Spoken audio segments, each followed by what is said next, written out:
លើណាក់ករីកមកដៃយើងហើយទៀតហើយឥឡូវយើងមកថែម background ឲ្យវាមើលទៅឃើញស្អាតបាទហើយយើងថែមឲ្យពេញមួយជុំកដៃយើងថែមភ្លើងថែមអីទៀតនេះគឺយើងមកឆ្កឹះសបាទ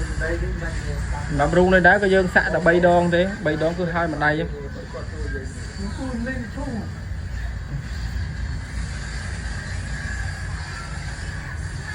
ហើយទីតាំងរបស់យើងនៅខាងស្តុបលូ5វែងស្រេងមកទទួលសាក់24ម៉ោងទឹកដៃបជាងគឺកប់សេរីតែម្ដងបាទយើងមានប្រម៉ូសិន 60% ទៅ 70% បាទចុះហើយសម្រាប់ប្រុសគឺដែលចង់បានតម្លៃធូរថ្លៃអាចមកសាក់បានបាទ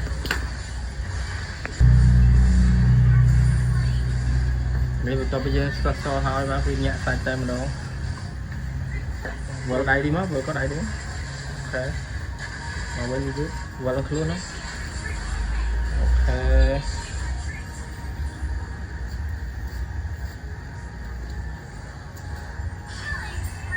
គឺមើលមកសិតតែសកាតែម្ដងបាទ